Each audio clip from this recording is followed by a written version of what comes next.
KCET counselling ಅಲ್ಲಿ participate ಮಾಡಿ already engineering ಕಾಲೇಜ್ಗೆ ಜಾಯ್ನ್ ಆಗಿರಬಹುದು, ಅಥವಾ ಸೆಕೆಂಡ್ ಎಕ್ಸ್ಟೆಂಟ್ ರೌಂಡ್ಗೆ ವೇಟ್ ಮಾಡ್ತಾ ಇರಬಹುದು.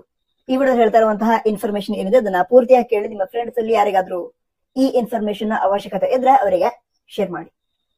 ಸರಿ, ಈ ವಿಡಿಯೋ ಹೆಲ್ಪ್ ಆಗೋದು ಯಾರಿಗಂತ ಹೇಳಿದ್ರೆ, ಯಾವ ವಿದ್ಯಾರ್ಥಿಗಳು PUC 3ನೇ ಬೋರ್ಡ್ ಎಕ್ಸಾಮ್ ಬರೆದು ಪಾಸ್ ಆಗಿದ್ರೋ ಅವರಿಗೆ ಒಂದು ಗುಡ್ ನ್ಯೂಸ್ ಅಂತ ಕೂಡ ಹೇಳಬಹುದು.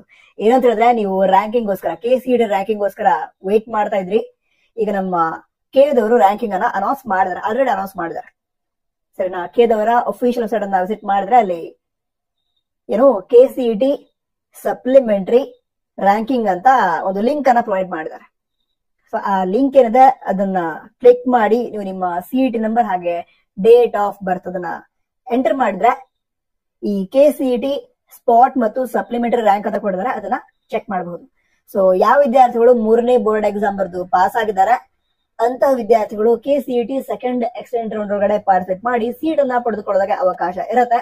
ಸೊ ನಿಮ್ಮ ಫ್ರೆಂಡ್ಸ್ ಅಲ್ಲಿ ಯಾರಾದ್ರೂ ಈ 3ನೇ ಬೋರ್ಡ್ ಎಕ್ಸಾಮ್ ಅನ್ನ ಬರೆದು PUC ಅನ್ನ ಪಾಸ್ ಆಗಿದ್ರೆ ಅಂತಹ ವಿದ್ಯಾರ್ಥಿಗಳಿಗೆ ಈ ಇನ್ಫಾರ್ಮೇಶನ್ ಅನ್ನ ಆದಷ್ಟು ಬೇಗ ಶೇರ್ ಮಾಡಿ. ನಂತರ ಇದರ ಜೊತೆಗೇನೆ KCET ಸೆಕೆಂಡ್ ಎಕ್ಸ್ಟೆಂಟ್ ರೌಂಡ್ಗೆ ಸಂಬಂಧಿಸಿದ ಪ್ರೊಸೀಜರ್ಗಳು ಸ್ಟಾರ್ಟ್ ಆದ ರೀತಿ ಆಯ್ತು.